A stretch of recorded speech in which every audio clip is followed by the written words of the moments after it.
Assalamualaikum warahmatullahi wabarakatuh. Saya ucapkan banyak-banyak terima kasih atas kedatangan Bapak Ibu guru yang telah menyempatkan waktu untuk datang ke SDN 3 Kabar dalam acara desiminasi positif budaya positif. Di sini saya Caturisa Ariyanti, CGP Angkatan 11 kelas 219A dari SDN 3 Kabar. Di sini yaitu penyebaran pemahaman dan pengalaman budaya positif dengan fasilitator yaitu Bapak Toto Riwanto dan pendamping praktek Bapak Rois Amrullah. Budaya positif. Budaya positif itu perwujudan dari nilai-nilai atau keyakinan universal yang diterapkan di sekolah. Budaya positif yang diterapkan di sekolah yaitu salah satu perwujudan dari visi guru yang mengandung nilai-nilai kebajikan sesuai dengan tujuan pendidikan nasional yang dijabarkan dalam profil pelajar Pancasila. Konsep inti dari budaya positif ada 8. Yang pertama yaitu perubahan paradigma belajar, yang kedua disiplin positif, yang ketiga nilai-nilai kebajikan, yang keempat kebutuhan dasar manusia, yang kelima motivasi perilaku manusia, yang keenam posisi kontrol guru, yang ketujuh keyakinan kelas, dan yang kedelapan yaitu segitiga restitusi. Pelaksanaan budaya positif yang ada di SDN 3 Kabar, penanaman karakter dan budi pekerti melalui pembiasan fit atau morning activities seperti kegiatan pada pagi hari sebelum kita jam pembelajaran dan pembiasan 5S. Di dalam morfit itu yang pertama pada hari Senin kita adakan upacara bendera, hari Selasa senam bersama, hari Rabu senam, dan hari Kamis pembacaan surat-surat pendek, dan hari Jumat istighosa atau bisa dilaksanakan dengan rijik-rijik, dan pada hari Sabtu senam. Dan dalam kegiatan morfit itu dilaksanakan setiap hari pada hari Senin sampai dengan hari Sabtu sebelum kita masuk kelas, dan kita dibiasakan dengan 5S yaitu senyum, sapa, salam, sopan dan santun. Dan di SDN 3 Kabat juga dilaksanakan yaitu ekstrakurikuler. Dalam ekstrakurikuler ini kita menuntut bakat dan minat murid sesuai dengan potensi yang dimiliki melalui kegiatan ekstrakurikuler. Di sini ada ekstra tari, hadra, lukis, dan pramuka. Dan dalam tahun ini juga ada ekstra menganyam. Jadi dengan diadakan ekstrakurikuler ini kita bisa mengerti bakat dan minat peserta didik yang ada di SDN 3 Kabat. Paradigma belajar. Kemarin mungkin Bapak Ibu guru dalam pembelajaran masih menuntut siswa. Tetapi setelah saya mengikuti PGP, program guru penggerak, jadi sudah bisa tahu kita sebagai guru tidak boleh menuntut, tetapi menuntun siswa kita sesuai dengan filosofi KHD, yaitu menuntun bukan menuntut. Pembelajaran disesuaikan dengan kodrat alam dan kodrat zaman.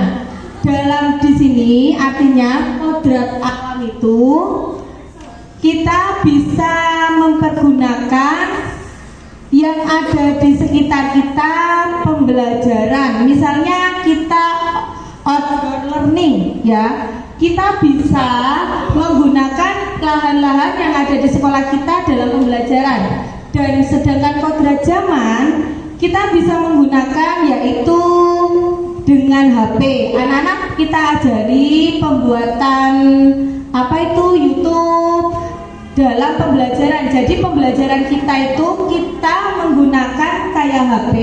Jadi kita rekam pembelajaran kita itu kita masukkan dalam YouTube pembelajaran.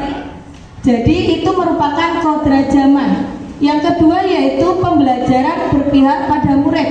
Murid diberikan kebebasan untuk belajar sesuai dengan potensi yang dimiliki.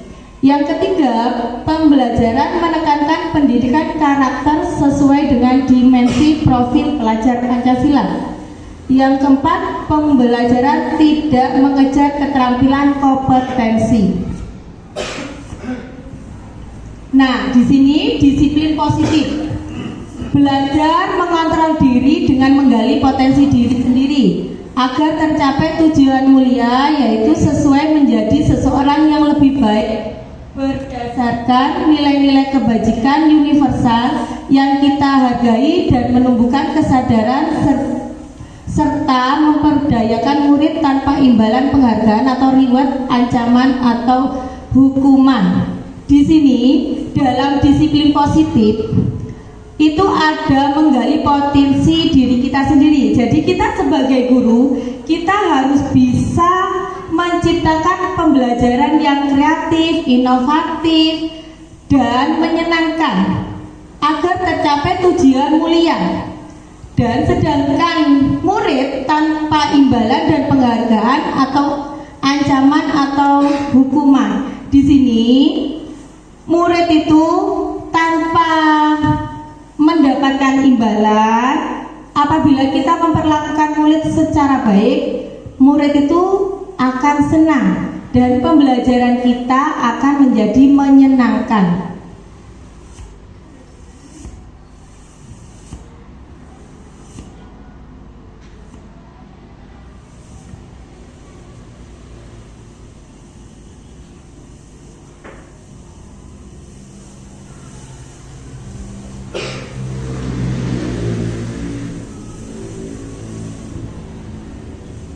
Disiplin positif. Disiplin positif yang pertama, saya tidak akan mengontrol orang lain, hanya saya yang bisa mengontrol diri kita sendiri. Maksudnya itu kita tidak boleh mengontrol diri orang lain. Misalnya kita mengontrol teman-teman sejawat kita. Jadi kita harus bisa mengontrol diri kita sendiri, yaitu dengan menggali potensi yang kita punya agar tercapai tujuan mulia, yaitu menjadi seseorang yang kita inginkan berdasarkan nilai-nilai yang kita miliki. Yang kedua yaitu semua perilaku memiliki tujuan. Tujuan yang pertama yaitu teori motivasi. Teori motivasi itu ada 4. Yang pertama untuk menghindari hukuman, yang kedua untuk mendapatkan imbalan, yang ketiga untuk menghargai diri sendiri, dan nilai-nilai kebajikan universal akan menuju pada keyakinan kelas. Model berpikir menang-menang dan kolaborasi konsensus menciptakan pilihan baru yaitu 5 posisi kontrol. 5 posisi kontrol itu yang pertama penghukum, pembuat rasa bersalah, yang ketiga teman, yang keempat pemantau, dan kelima manajer. Dari posisi kontrol kita menuju pada segitiga restitusi. Segitiga restitusi itu yang pertama menstabilkan identitas, yang kedua validasi kebutuhan, yang ketiga menanyakan keyakinan. Dari itu kita realitas kebutuhan manusia itu berbeda-beda. Setiap manusia mempunyai kebutuhan yang berbeda-beda dan gambaran yang berbeda. 5 kebutuhan manusia: bertahan hidup, penguasaan, kasih sayang dan rasa diterima, kesenangan dan kebebasan. Nilai-nilai kebajikan universal. Nilai-nilai kebajikan universal adalah sifat-sifat positif manusia yang merupakan tujuan mulia yang ingin dicapai setiap individu. Nilai-nilai tersebut bersifat universal dan lepas dari bahasa, suku bangsa, agama maupun latar belakang. Nilai-nilai kebajikan yang pertama mencakup yaitu profil pelajar Pancasila. Kemungkinan Bapak Ibu dalam menerapkan profil pelajar Pancasila itu sudah diterapkan dalam pembelajaran sehari-hari ya. Misalnya sebelum kita pembelajaran pastinya Bapak Ibu akan menyanyikan profil pelajar Pancasila itu. Yang kedua yaitu keterampilan hidup. Keterampilan hidup atau life skill dapat dipercaya pendengar yang aktif, tidak merendahkan orang lain dan memberikan yang terbaik dari diri sendiri. Sedangkan Ibu Primary Year Program atau PYP, toleransi, rasa hormat, integrasi, mandiri, menghargai, antusias, empati, keinginan, kreativitas, kerja keras, dan percaya diri. Nilai-nilai kebajikan yang ingin dicapai oleh setiap anak Indonesia kita kenal dengan profil pelajar Pancasila, yaitu beriman, bertakwa kepada Tuhan Yang Maha Esa dan berakhlak mulia, mandiri, bernalar kritis, berkebinekaan global, bergotong royong, dan kreatif.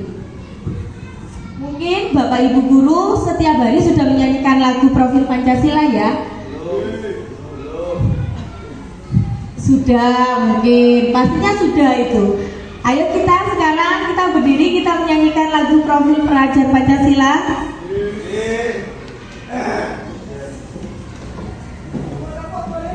Iya, tepuk-tepuk sambil tepuk-tepuk ya.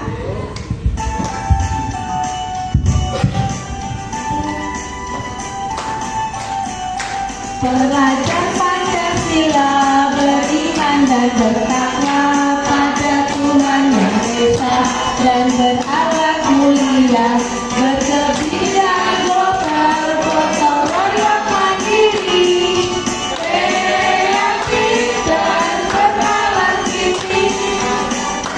Pancasila beriman dan bertakwa pada Tuhan Yang Esa dan berakhlak mulia, berkebinekaan global, gotong royong mandiri, kreatif dan bernalar kritis.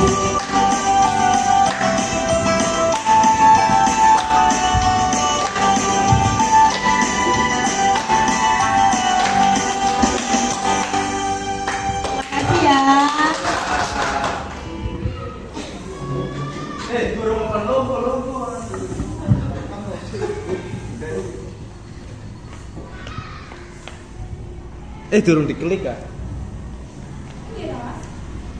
Ya wis. 5 kebutuhan manusia. Pastinya Ibu Bapak Guru sudah mengetahui ya, 5 dasar kebutuhan manusia. Yang pertama yaitu bertahan hidup. Yang kedua kasih sayang dan rasa diterima. Yang ketiga kesenangan. Yang keempat penguasaan dan yang kelima kebebasan. Yang pertama yaitu bertahan hidup. Bertahan hidup itu contohnya sandang, pangan dan papan itu. Sedangkan kasih sayang dan rasa diterima itu saling berbagi, kepedulian, kerjasama dalam bagian kelompok. Contohnya misalnya kita di sekolah kita kasih sayang dan rasa diterima. Kita apabila kita tidak bisa dalam pembelajaran matematika, pastinya kita akan tanya pada teman kita sejawat. Jadi itu rasa kepedulian dan kerjasama. Sedangkan rasa kasih sayang yaitu saling berbagi. Misalnya apabila teman kita ada yang kesusahan, kita bisa berbagi ya. Sedangkan kesenangan yaitu bermain, tertawa, antusias dan semangat. Kalau kekuasaan, harga diri, keinginan untuk dianggap, memimpin, prestasi dan diakui. Dan kebebasan, mandiri, memiliki pilihan, mencoba hal baru dan mengandalkan kemampuannya.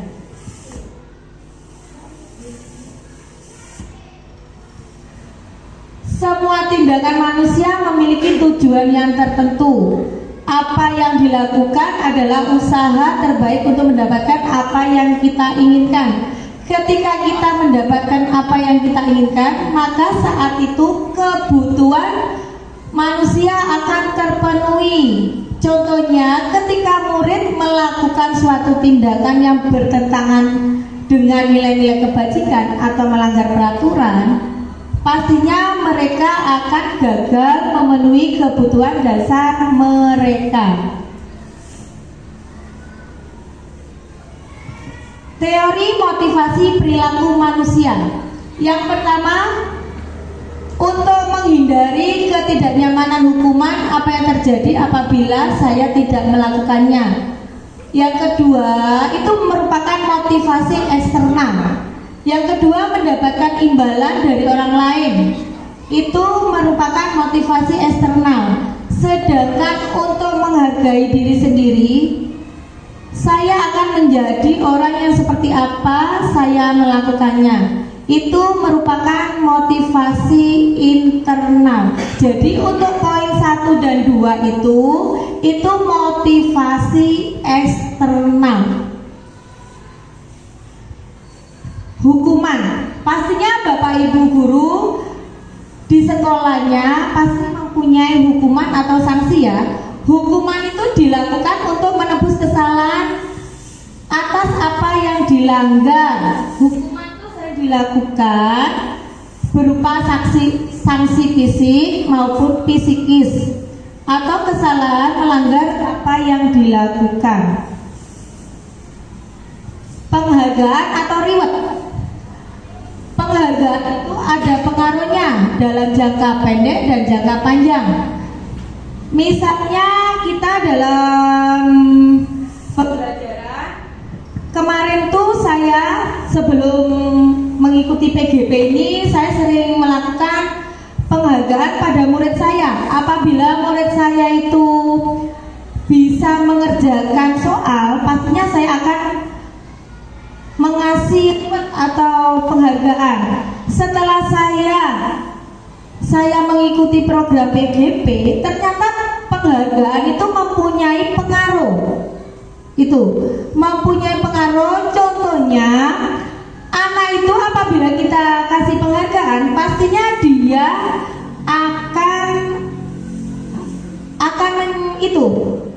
menyagerkan, ya gitu. Maksudnya itu saya kalau mengerjakan soal bisa pastinya saya akan dikasih hadiah. Jadi dia itu akan minta imbalan pada kita. Yang kedua yaitu penghargaan itu tidak efektif. Jadi setiap apa yang dia kerjakan, apa yang dia bisa, pastinya dia minta imbalan sebuah penghargaan. Dan yang ketiga yaitu penghargaan merusak hubungan. Maksudnya merusak hubungan itu biasanya kan murid itu ada kesenjangan sosial. Apabila anak itu yang satu tidak bisa, pastinya kan iri. Saya tidak akan mendapatkan penghargaan. Pastinya yang mendapatkan itu yang bisa saja. Penghargaan mengurangi ketepatan. Ketepatan itu anak-anak itu misalnya bisa, itu sudah besar kepala. Pastinya saya dapat hadiah dari bu guru. Tuh. Penghargaan menurunkan kualitas. Betul, menurunkan kualitas belajar. Yang keenam, penghargaan mematikan kreativitas. Yang ketujuh, penghargaan menghukum. Yang kedelapan, motivasi dalam dirinya itu tidak ada. Jadi dia itu mengerjakan itu bukan ikhlas, melainkan untuk imbalan dalam penghargaan. Konsekuensi itu hasil akhir atau dampak dari suatu perbuatan jika hal tersebut dilakukan. Konsekuensi adalah istilah yang erat kaitannya dengan hukuman sebab akibat. Konsekuensi itu sudah terencana atau sudah disepakati, sudah dibahas oleh murid-murid kita dan guru. Umumnya bentuk konsekuensi dibuat oleh pihak guru dan murid sudah mengetahui sebelum konsekuensi yang akan diterima apabila ada pelanggaran. Sekarang saya mempunyai kuis.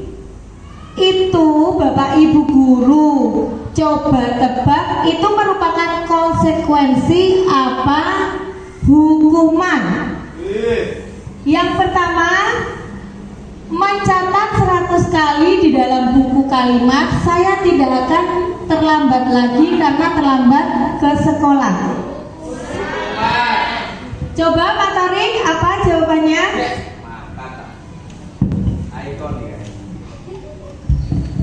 Assalamualaikum warahmatullahi wabarakatuh. Waalaikumsalam warahmatullahi wabarakatuh. Matur suwun Bu Haji atas materinya. Untuk yang pertama itu jawabannya adalah hukuman. Hukuman, ya betul Pak Torik, itu merupakan hukuman. Sedangkan yang kedua itu hukuman lari memiliki lapangan basket 2 kali karena terlambat hadir di sekolah. Hukuman. Betul. Saya terus dengan jawab Bu. Coba Pak Tiar yang ketiga. Sama dibaca soalnya Pak Tiar.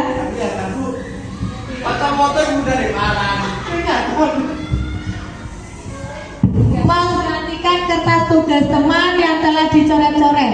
Murid diminta untuk push up 15 kali karena tidak menggunakan masker ke sekolah. Nomor 3. Iya, nomor 3. Apa? Coba mic-nya di Hukuman, bagus. Yang keempat, menggantikan kertas tugas teman yang telah dicoret-coret. Coba Bu Rusi apa?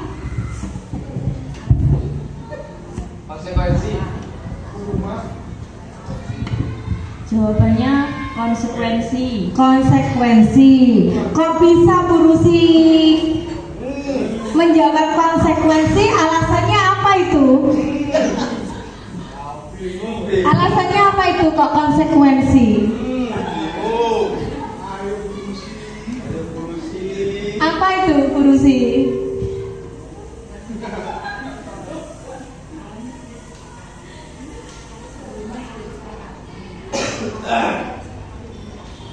Oh, karena sudah disepakati dari awal. Oh, sudah disepakati sama murid-murid dari awal ya.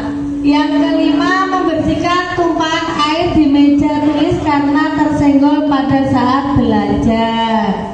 Monggo yang bisa menjawab, Bu Dita. membersihkan tumpahan air di meja tulis karena tersenggol pada saat belajar. Itu merupakan konsekuensi Bu Ari. Kok bisa Bu Dinda katakan konsekuensi, alasannya apa? Konsekuensi tadi kan sudah dijelaskan bahwa sebelumnya sudah ada kesepakatan apabila anak-anak melanggar peraturan maka anak-anak mendapatkan konsekuensinya. Contohnya apabila merusak harus memperbaiki, apabila tadi mencoret atau menumpahkan tumpahan air maka harus dibersihkan. Seperti itu Bu Ari. Oh ya, terima kasih. Dan yang ke-6, murid disuruh untuk mengenakan sepatu seharian di sekolah karena tidak mengenakan sepatu hitam. Monggo, konsekuensi apa hukuman?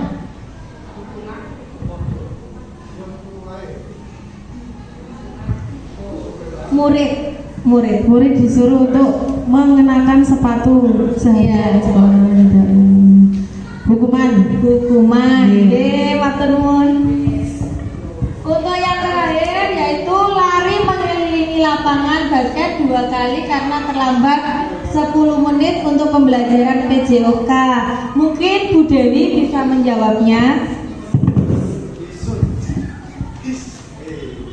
Ya, untuk lari mengelilingi lapangan basket 2 kali karena terlambat 10 menit untuk pelajaran PJOK itu termasuk konsekuensi, Bari. Iya, kenapa kok bisa Bu Dewi jawab konsekuensi? Ya, karena sebelumnya itu sudah disepakati dulu antara guru dengan siswanya. Oh, nggih. Terima kasih Bu Dewi.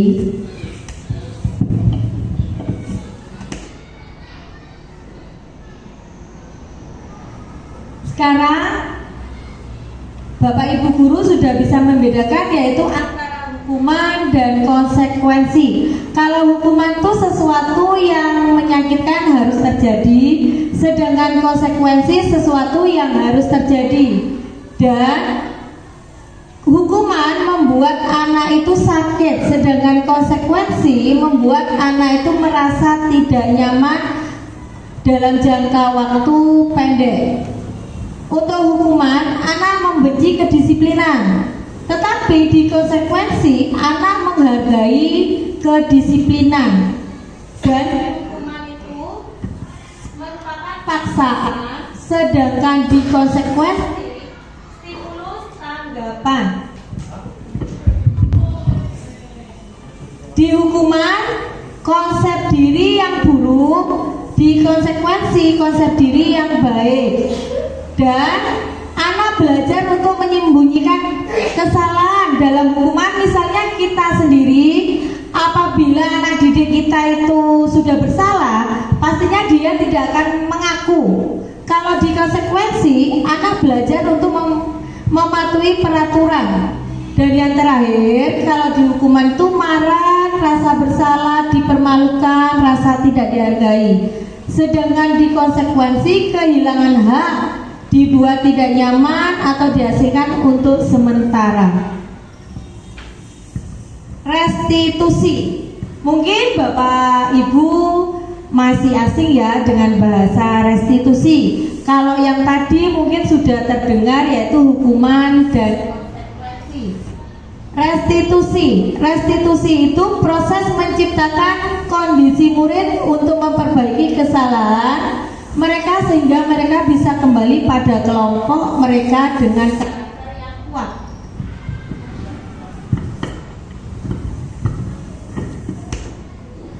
Restitusi juga merupakan proses kolaboratif yang mengajarkan murid untuk mencari solusi dalam menyelesaikan masalah dan membantu murid berpikir tentang orang seperti apa yang mereka inginkan untuk menjadi tujuan mulia dan bagaimana mereka harus memperlakukan orang lain. Ciri-ciri restitusi ada 9. Yang pertama, bukan untuk menebus kesalahan, namun untuk belajar dari kesalahan. Yang kedua, memperbaiki hubungan. Yang ketiga, tawaran bukan paksaan. Yang keempat, restitusi menuntut untuk melihat ke dalam diri. Yang kelima, restitusi mencari kebutuhan dasar. Yang keenam, restitusi diri. Yang ketujuh, restitusi fokus. Dan yang kedelapan, restitusi fokus pada solusi. Dan yang terakhir, restitusi mengembalikan murid yang berbuat salah pada kelompoknya. Restitusi itu ada 3 tahapan, ya Bapak Ibu. Yang pertama, identitas gagal, hukuman. Habis itu identitas sukses, disiplin, konsekuensi, dan restitusi. Itu bisa dilihat ya dalam proyektor itu. 5 posisi kontrol guru. Ini merupakan yang harus kita terapkan sehari-hari dalam kelas. Yang pertama, penghukum, pembuat merasa bersalah, teman, pemantau, dan manajer. Dari kelima ini, Bapak Ibu guru sudah mengetahui semua apa belum tahu? Belum. Yang pertama yaitu penghukum. Penghukum itu menggunakan hukuman verbal atau fisik dan biasanya nada suara tinggi menyalahkan. Apakah sering dilakukan sama Bapak Ibu guru pada muridnya sebagai sering ya? Saya juga ya gitu. Saya juga menghukum. Biasanya murid saya tidak mengerjakan PR itu saya suruh lari biasanya ataupun berdiri. Tapi setelah saya ikut program PGP, saya tahu kalau guru itu tidak boleh penghukum. Yang kedua yaitu pembuat merasa bersalah. Ada rasa kecewa dan menekankan murid pada orang yang mengecewakan. Misalnya tidak mengerjakan PR ya. Jadi kita pembuat murid itu merasa bersalah. Kita sering berkata, kamu gak kasihan tak sama Bu Hari apabila kamu nakal? Pastinya Bu Hari itu dimarahi sama Bu Erna, dipanggil sama Bu Erna. Jadi murid itu apabila kita nada bicaranya itu agak rendah, murid itu kayak dalam hatinya itu merasa bersalah gitu. Yang ketiga yaitu teman. Nada suaranya itu ramah, akrab dan bercanda. Bahasa tubuh meratap pada murid, mata dan senyum jenaka. Jadi selain kita sebagai penghukum, sebagai teman juga. Jadi murid kita apabila tidak bisa menyelesaikan pelajarannya itu sulit, kita itu sebagai teman, misalnya yang nggak bisa yang mana, yang nggak bisa yang mana. Pastinya murid itu kalau kita dekati itu pastinya kita senang hatinya.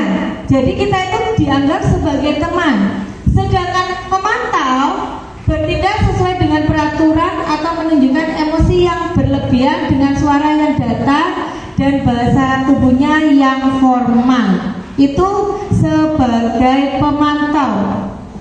Sedangkan yang kelima yaitu manajer. Manajer itu mengajukan pertanyaan-pertanyaan dengan nada yang tulus, bahasa tubuh tidak kaku, mendekat kepada murid agar menemukan solusi agar permasalahannya sendiri. Misalnya, kemarin tuh saya punya permasalahan yaitu murid saya itu tidak masuk selama berbulan-bulan.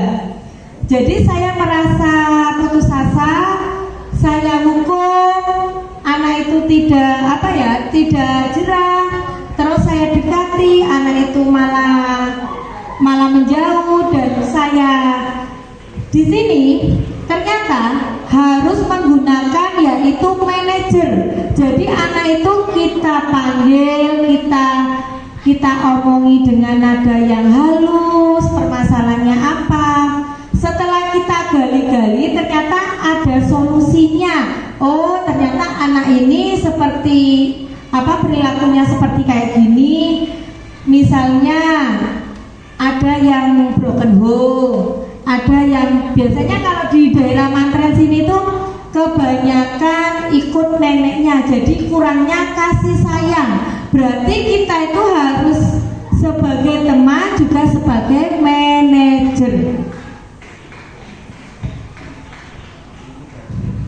Motivasi, identitas gagal, identitas sukses, dan identitas berhasil atau sukses, yaitu penghukum. Itu menunjuk-nunjuk atau menyakiti anak biasanya. Hei, kamu ini kok nakal ya, kamu ini kok nggak bisa pembelajaran ini, sambil menunjuk-nunjuk. Itu menandakan bahwa guru itu di posisi kontrol penghukum. Sedangkan pembuat bersalah itu berceramah dan mengatakan seharusnya gini, ibu kecewa. Itu di posisi pembuat orang bersalah. Dan teman itu biasanya guru itu membuatkan alasan-alasan pada murid, kamu itu seharusnya gini nak, kamu harusnya itu nggak boleh nakal, kamu ya, kita itu kayak kita ke teman sejawat kita, jadi kita ke murid itu ya kayak teman, tapi ada batas-batasannya.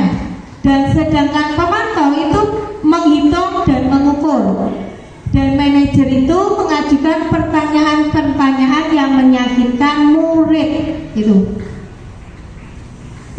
Sekarang coba kita amati ya video posisi kontrol, dan Bapak Ibu guru itu di posisi yang mana di antara penghukum, merasa bersalah, teman, manajer.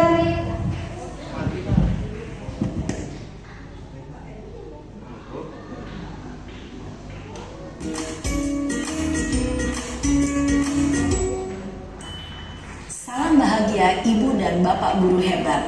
Dalam penerapan disiplin positif restitusi, salah satu program yang dikembangkan adalah 5 posisi kontrol.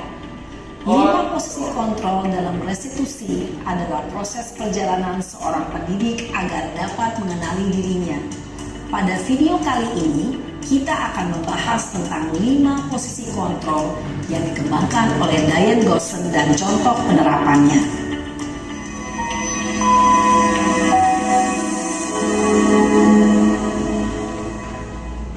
5 posisi kontrol itu adalah 1. Posisi penghukum, 2. Posisi pembuat merasa bersalah, 3. Posisi teman, 4. Posisi pemantau atau monitor, dan 5. Posisi manajer.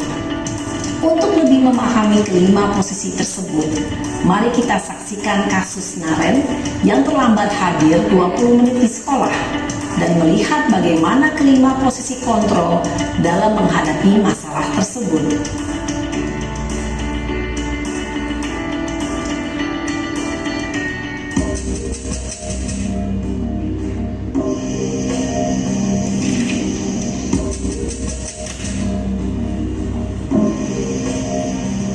Naren, sini kamu. Selamat pagi, Bu. Selalu terlambat. Kamu deh, pasti terlambat. Maaf, Bu. Saya Apa? Apa coba? Alasan kamu apa lagi? Kapan sih kamu tidak terlambat? Malas sekali ya kamu jadi anak. saya Dasar pemalas. Gak kapok-kapok sih kamu. Sudah berapa kali terlambat? Sana, kamu keliling lapangan basket 2 kali. Kenapa saya harus keliling lapangan basket, Bu? Kenapa? Kamu melawan ibu? Berani-beraninya jawab. Sudah terlambat, masih berani jawab pula. Sekarang, keliling lapangan basket 5 kali sekalian. Biar kapok. Cepat. Pergi sana ke lapangan basket. Posisi penghukum biasanya berbicara dengan nada tinggi, menghardik, menunjuk-nunjuk, menyakiti, dan menyindir. Hukuman bisa berupa fisik maupun psikis. Ibu dan Bapak guru hebat, Dampak yang terjadi pada murid ketika guru berada pada posisi penghukum adalah murid cenderung akan memberontak, bahkan menyimpan dendam.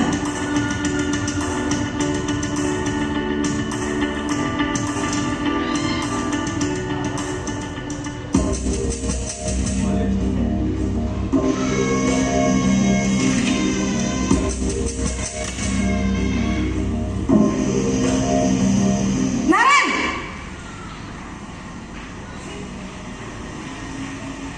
Selamat pagi, Bu. Naren, kamu kenapa terlambat lagi, nak? Ya Tuhan, Naren, kamu senang ya bikin ibu susah ya?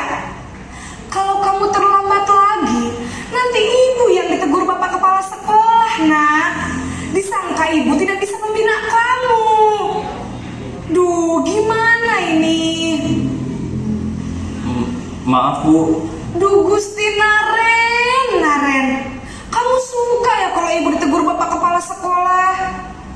Terus, sekarang ibu harus tulis apa ini di buku absen? Ini kamu sudah sering terlambat loh. Ibu harus apa coba? Maaf, Bu. Maaf sekali.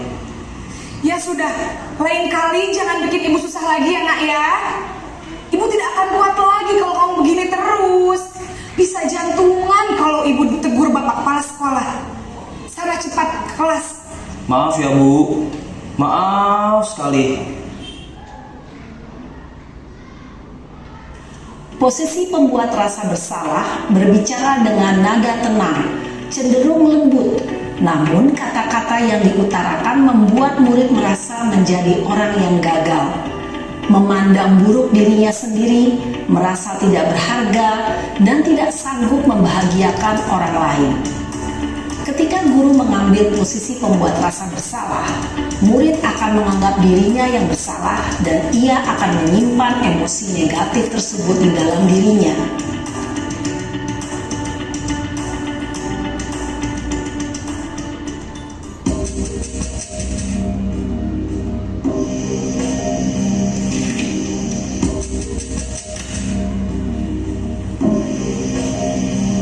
Naren!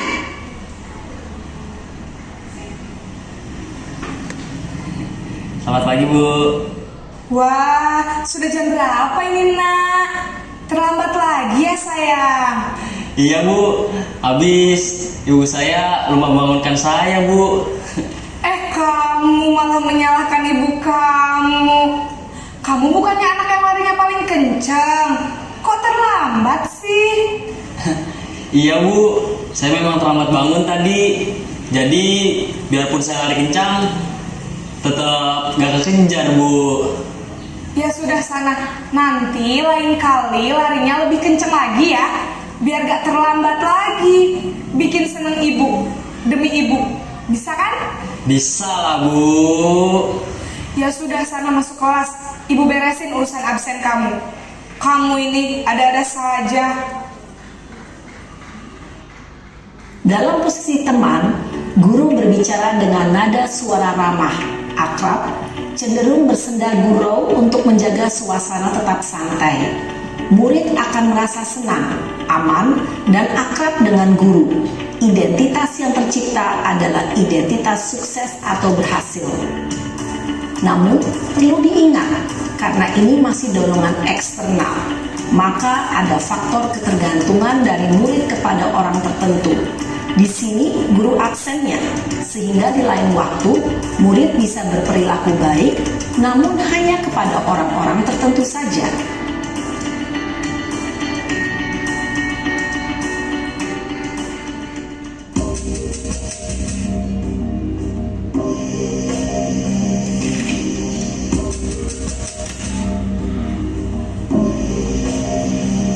Naren!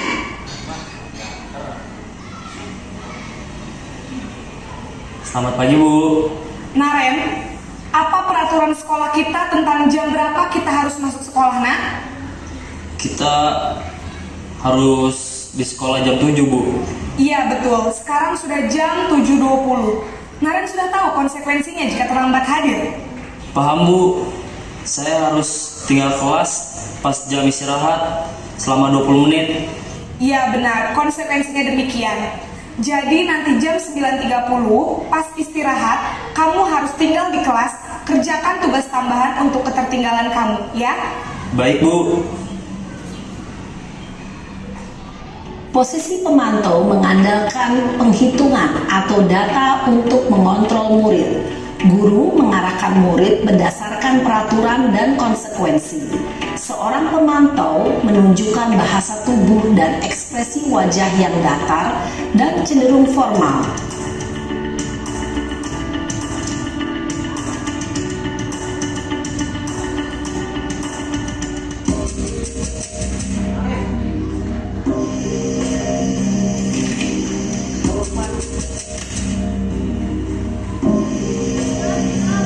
Naren!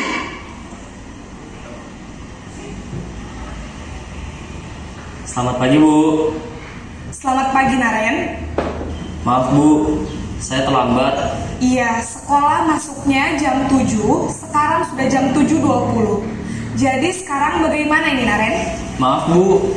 Saya lupa setel alarm saya semalam. Baiklah, menurut kamu, keyakinan sekolah yang mana yang perlu kamu tingkatkan? Menghargai diri sendiri dan orang lain mungkin ya, Bu. Setuju. Jadi, apakah Naren meyakini prinsip saling menghormati tersebut? Iya, Bu. Saya meyakininya. Apakah Naren bersedia memperbaiki masalah keterlambatan ini? Bersedia, Bu. Bagaimana kamu akan perbaiki masalah keterlambatan ini? Saya akan coba untuk tidak lupa menyetel alarm saya, Bu. Baik, kalau Naren lupa menyetel alarm di rumah, ada orang yang kira-kira bisa bantu mengingatkan tidak? Ada, Bu. Kakak saya, Kak Ema. Ada lagi selain Kak Emma? Selain Kak Ema, ada ibu saya. Baik, jadi yang mengingatkan Naren adalah Kak Emma dan ibu kamu ya? Kira-kira akan mulai setel alarm kapan nih, Naren? Setelah pulang sekolah, akan segera saya lakukan. Baik, jadi Naren akan setel alarm untuk bangun besok pagi dan akan diingatkan oleh kakak dan ibunda Naren ya. Ada lagi yang mungkin perlu dilakukan, Naren, agar tidak terlambat bangun lagi? Tidak ada, Bu. Baik, Naren, terima kasih untuk kerjasama kamu. Sekarang kamu perlu kembali ke kelas untuk belajar. Baik, Bu. Terima kasih. Posisi manajer adalah posisi kontrol yang disarankan untuk membimbing murid memiliki sikap disiplin yang positif, yaitu murid yang mandiri, bertanggung jawab, dan dapat memecahkan masalah. Tujuan dari posisi ini adalah agar murid dapat berefleksi atas tindakannya. Guru akan dengan tulus memberikan pertanyaan-pertanyaan bermakna, sehingga membuat murid dapat belajar dari kesalahannya dan mencari sebuah solusi untuk menyelesaikannya. Ibu dan bapak guru hebat, setelah mengamati adegan kelima posisi kontrol tadi, kira-kira posisi mana yang paling ideal? Posisi mana yang dapat menunjang motivasi intrinsik murid? Ya, tentu posisi manajer. Posisi ini memang posisi ideal yang ingin dituju setiap pendidik.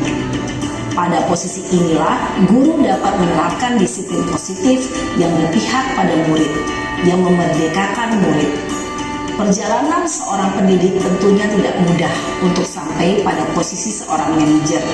Namun, tujuan kita pasti, yaitu menciptakan murid-murid yang mandiri, merdeka, dan bertanggung jawab. Semoga penggambaran 5 posisi kontrol yang telah diperlihatkan ini dapat menjadi ajang refleksi bagi kita semua, agar dapat terus mengasah dan menerapkan disiplin positif yang memerdekakan murid. Mari terus berlatih dan bersemangat. Selamat menerapkan. Salam dan bahagia Ibu dan Bapak Guru hebat.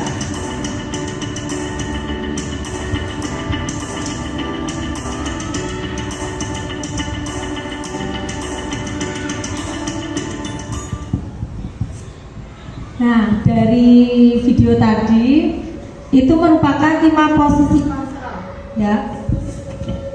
Di sini Bapak Ibu guru mungkin sudah mengetahui Bapak Ibu guru di posisi yang mana. Apakah sudah di posisi manajer? Belum pastinya ya. Apa sudah di posisi penghukum? Sebagian ya, bisa diperbaiki mungkin di posisi di posisi penghukum. Di posisi yang tengah-tengah yaitu posisi teman. Sudah pastinya ya. Keyakinan kelas. Mengapa tidak peraturan saja? Mengapa harus keyakinan kelas? Yang pertama yaitu mengapa kita memiliki peraturan harus menggunakan helm bila mengendarai kendaraan roda 2? Mengapa? Biar selamat, mematuhi ya, sudah mematuhi peraturan. Mengapa kita memiliki peraturan 3M, menggunakan masker, mencuci tangan, dan menjaga jarak 1,5 meter? Biar apa? Terhindar dari penyakit. Mengapa kita memiliki peraturan harus datang tepat waktu pada saat mengikuti pelatihan? Tidak ketinggalan disiplin, yaitu untuk mendukung motivasi intrinsik kembali ke nilai-nilai atau keyakinan lebih menggerakkan seseorang dibandingkan mengikuti serangkaian peraturan-peraturan. Keyakinan kelas. Bapak Ibu, pada waktu kita mulai pembelajaran semester 2 pastinya sudah membuat yang dinamakan yaitu keyakinan kelas. Ya, keyakinan kelas itu apa sih? Keyakinan kelas yaitu salah satu disiplin positif yang bisa kita terapkan dalam membangun budaya positif di sekolah. Dengan adanya keyakinan kelas di setiap kelas diharapkan dapat mewujudkan tujuan pendidikan yang berorientasi pada profil pelajar Pancasila. Itu ya, itu merupakan keyakinan kelas, nilai-nilai atau keyakinan lebih menggerakkan seseorang dibandingkan mengikuti serangkaian peraturan. Sekarang mungkin kita bisa terapkan ya keyakinan kelas. Budaya positif. Budaya positif itu ada lingkungan positif, keyakinan kelas, peraturan kelas. Kemarin sebelum saya pembelajaran, saya itu membuat implementasi dalam pembuatan keyakinan kelas. Jadi anak-anak itu membuat keyakinan kelas menurut keyakinannya masing-masing ya. Sekarang coba kita gali ya keyakinan kelas. Mungkin ada yang bisa menyebutkan keyakinan kelas? Coba Kang Widi.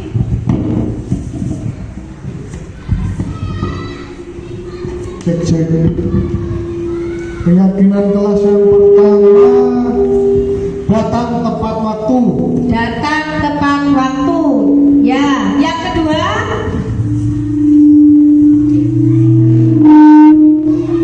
Yang kedua. Cek. Berkata sopan di dalam kelas dan di dalam kelas. Ya, yang ketiga, Pak Tian coba. Makan kerupuk, makan kopi. Ayo Pak Tian. Coba Coba Bu Vivi. Kalau menurut saya keyakinan kelas itu berdoa sebelum pelajaran dimulai dan Ya. sesudah pelajaran dimulai. Ya, ada lagi Irma? Mengikuti pelajaran dengan memperhatikan guru dengan baik. Ya. Contohnya keyakinan kelas itu aktif dalam diskusi dan dalam pembelajaran. Ya.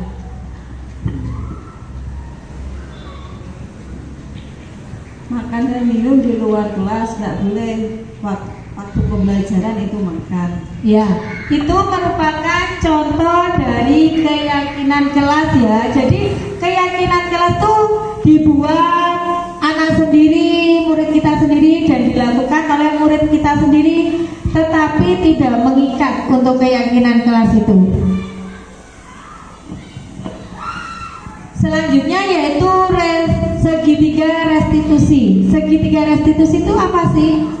Segitiga restitusi itu proses menciptakan kondisi bagi murid untuk memperbaiki kesalahan sehingga karakter mereka lebih kuat ketika kembali pada kelompoknya. Segitiga restitusi itu ada 3 tahapan. Yang pertama yaitu menstabilkan identitas. Yang kedua validasi kebutuhan. Yang ketiga menanyakan keyakinan. Jadi restitusi itu memberikan kesempatan kepada murid untuk disiplin positif, memulihkan diri dari kesalahan sehingga memiliki tujuan yang jelas, menekankan pada cara mereka menghargai nilai-nilai kebajikan yang diyakini bukan berperilaku untuk menyenangkan orang lain. Sekarang kita explaining dulu ya. Mungkin ada yang ngantuk, ada yang lelah, soalnya waktunya sudah siap, jam-jam rawan untuk lapar mungkin ya. Yuk kita explaining dulu.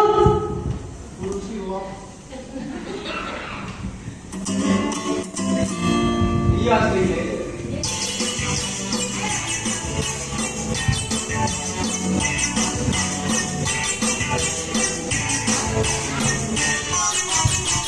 Tangan diputar-putar bertepuk tangan, tangan diputar-putar peganglah bahu, tangan diputar-putar peganglah lutut, digoyang-goyang, digoyang-goyang, digoyang-goyang. Tangan diputar-putar bertepuk tangan, tangan diputar-putar peganglah bahu, tangan diputar-putar peganglah lutut, digoyang-goyang, digoyang-goyang, digoyang-goyang. Diputar-putar, diputar ke atas, diputar-putar, diputar ke bawah, diputar-putar, diputar ke kanan, diputar-putar, diputar ke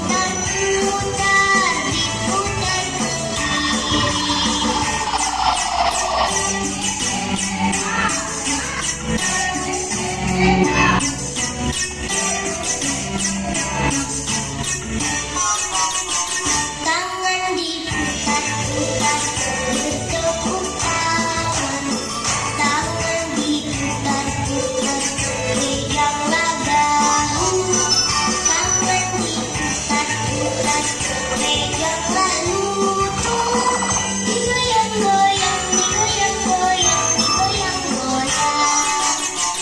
Tangan diputar-putar bertepuk tangan, tangan diputar-putar peganglah bahu, tangan diputar-putar peganglah lutut, digoyang-goyang, digoyang-goyang, digoyang-goyang. Diputar-putar, diputar ke atas, diputar-putar, diputar ke bawah, diputar-putar, diputar ke kanan, diputar-putar, diputar ke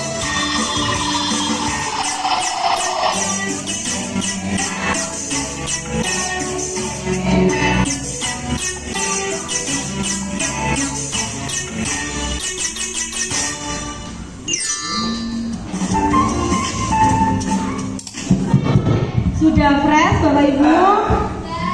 Sudah ya, lumayan ya. Kita lanjut.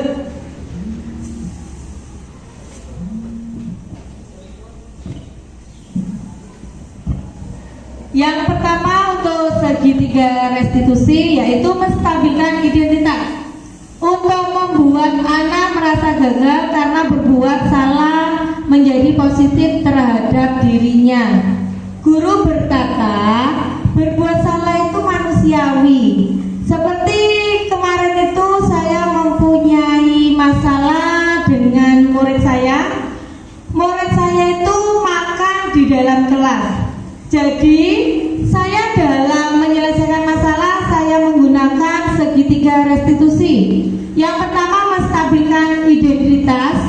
Jadi anak itu saya panggil di ruang UKS, tidak saya tegur di dalam kelas. Soalnya apabila ditegur di dalam kelas mungkin anak itu malu pada teman-temannya.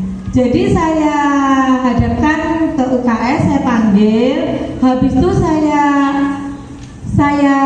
gali, kenapa kamu kok bisa makan di dalam kelas? Masalahnya apa? Kamu kok waktu Bu Ari terangkan kamu kok makan sendiri? Dan dia menjawabnya dengan lantang dan dengan santai, katanya dia lapar. Bu, saya lapar, jadi saya makan. Jadi saya bilang pada murid saya, manusia itu sudah lumrah mempunyai kesalahan. Tetapi gimana cara memperbaikinya? Jadi saya kasih solusi si anak itu. Kan kita sudah mempunyai keyakinan kelas, makan di luar kelas. Jadi apabila di dalam kelas itu nggak boleh makan. Jadi saya kasih tahu kayak gitu. Dan yang kedua yaitu validasi kebutuhan. Pada dasarnya di setiap tindakan manusia tujuannya untuk memenuhi basic needs. Apakah itu power, freedom, love, dan belonging, fun atau survival itu. Jadi kita harus dalam validasi kebutuhan itu, anak-anak itu biar tidak mengulangi lagi kesalahan yang sudah diperbuat itu. Yang ketiga yaitu menanyakan keyakinan. Menanyakan keyakinan ini kita hubungkan dengan norma sosial atau norma-norma yang mendasari manusia berinteraksi dengan orang lain. Contohnya, di kelas kita kan sudah mempunyai keyakinan kelas. Jadi itu harus diterapkan. Jadi kalian tuh tidak boleh makan di dalam kelas, melainkan apabila makan itu di luar kelas. Mungkin dari penjelasan saya mulai dari awal sampai dengan akhir, mungkin ada yang ditanyakan dari posisi kontrol, segitiga restitusi, keyakinan kelas. Mungkin Bapak Ibu guru ada yang tanya? Monggo. Terima kasih atas waktunya. Assalamualaikum warahmatullahi wabarakatuh. Waalaikumsalam warahmatullahi wabarakatuh. Di sini saya Ibu Novita Sari dari SD Negeri 2 Labarasem akan menanyakan tentang disiplin positif khususnya yang ada di SD Negeri 3 Kabat. Bagaimana praktek penerapan disiplin positif di kelas selain pembuatan keyakinan kelas? Terima kasih. Assalamualaikum warahmatullahi wabarakatuh. Waalaikumsalam warahmatullahi wabarakatuh. Terima kasih, pertanyaannya saya sangat bagus sekali, yaitu bagaimana penerapan disiplin positif di dalam kelas dan diterapkan dalam keyakinan kelas.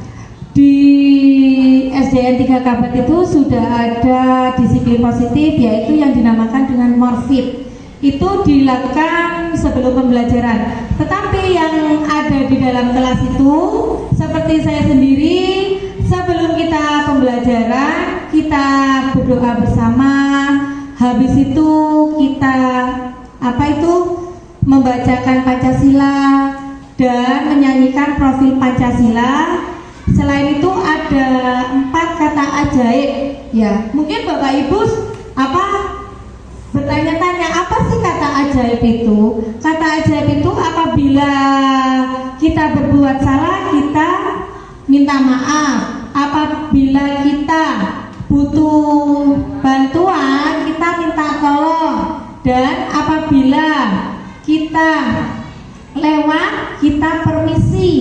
Dan apabila kita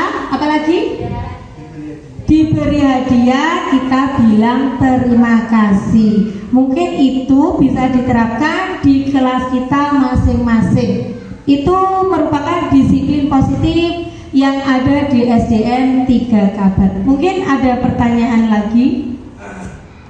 Ya, monggo Bu Irma. Terima kasih atas waktunya Bu Ari. Di sini yang ingin saya tanyakan mengenai posisi kontrol tadi. Kita sebagai pendidik apakah boleh menerapkan 2 posisi kontrol ketika di dalam kelas seperti teman dan manajer, dua-duanya apakah kita boleh menerapkan hal itu, keduanya seperti itu? Terima kasih. Untuk 5 posisi kontrol itu bisa kita terapkan lebih dari 1.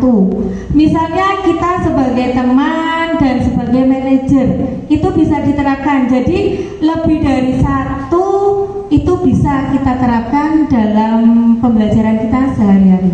Mungkin itu. Ada lagi?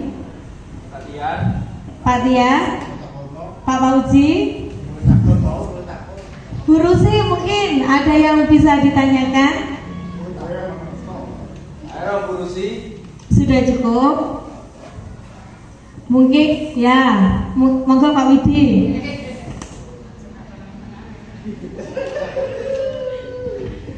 Assalamualaikum. Bu, tadi kan pendidik itu menuntun ya Bu? Iya. Menuntun. Nah, arti menuntun itu gimana? Apa menuntun kita gandeng tangannya, terus ditarik jalan-jalan kemana, apa gimana Bu? Iya, terima kasih. Di dalam filosofi Ki Hajar Dewantara itu kita sebagai guru itu tidak menuntut tetapi menuntun. Menuntun itu diibaratkan itu dalam pembelajaran ini kita itu menuntun anak itu supaya bisa kayak kita seperti petani yang kita ibaratkan petani itu menanam padi sama ngasih benih. Jadi kita ibaratkan itu petani itu kita sebagai guru. Jadi kita menanam padinya, kita menanam benihnya. Benihnya itu murid. Jadi apabila Bapak Ibu itu kemarin-kemarin itu masih menuntut, untuk sekarang ini diterapkan yaitu menuntun. Jadi kita itu tidak menuntut anak itu supaya bisa, tetapi menuntun anak itu gimana caranya supaya bisa. Iya, mengarahkan anak itu. Kita ibaratkan kayak tadi yaitu petani sama padi. Mungkin itu Pak Widi. Ada lagi?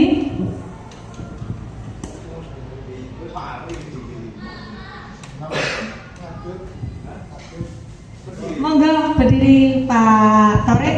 Cik. Ya Bu Ari, yang saya tanyakan tadi panjenengan menyinggung masalah anak yang dari keluarga broken home ya. Nah, yang ada di SD 3 Kabar. Kebetulan di SDN Tambong itu sama Bu. Di SD kami itu banyak anak-anak yang broken home dan juga anak-anak yang dititipkan ke mbahnya. Pertanyaan kami, apakah perlu untuk kita sebagai guru hanya pendekatannya di dalam sekolah saja? Apakah tidak ada pendekatan di luar sekolah? Karena kami tahu bahwa anak-anak tersebut itu kurang kasih sayang dan perhatian, khususnya karena dari faktor keluarganya yang broken home. Hanya itu saja Bu Ari. Terima kasih.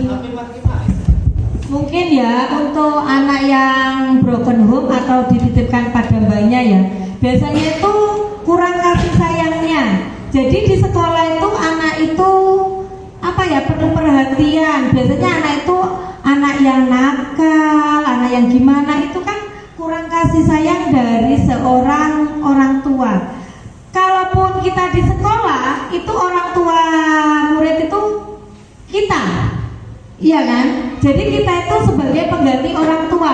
Misalkan bapak ibu itu di luar, yang ditanyakan Pak Torek tadi, di luar sekolah, apakah kita bisa ngasih kasih sayang? Gitu nggih Pak nggih? Bisa itu. Bisa kasih perhatian. Anak itu kurang, misalnya kurang pintar ya, anak itu akhirnya rendah, Pak Torek bisa ngasih dia, ayo kamu si A, kamu bisa belajar di rumah saya kasih jam tambahan. Itu kan bisa diterapkan kasih sayangnya Pak Torek, perhatiannya Pak Torek kepada si A. Itu nggih Pak nggih? Mungkin itu. Cuma jarak rumah saya mundur ya, jauh minta aku. Oh iya, mungkin jaraknya rumahnya dari sekolahnya kan jauh. Kalau jam pelajaran tambahan itu bisa dikasihkan, anak-anak kan pulangnya jam 12.10. Kalau kita gurunya kan jam 2, bisa dikasih tambahan setengah jam saja Pak. Kita kan bisa beramal itu Pak, ilmu jariah kan itu. Jadi kita sudah dicatat sama yang di atas, oh Pak Torek ini sudah amalnya ke anaknya perhatian gitu. Sudah bisa diterima Pak Torek? Mungkin ada lagi? Sudah? Sudah ya? Mungkin apa penjelasan saya dari tadi, mulai dari awal sampai dengan akhir, kita akhiri dengan refleksi. Mungkin dari Bapak Ibu bisa merefleksikan untuk diskusi hari ini, pembelajaran hari ini. Sudah tahu refleksi? Belum ya? Refleksi itu di akhir pembelajaran pastinya kita harus merefleksi apa yang kita ajarkan, apa yang kita pelajari. Itu refleksi. Mungkin ada yang bisa merefleksikan? Ya, Bu Dita, monggo.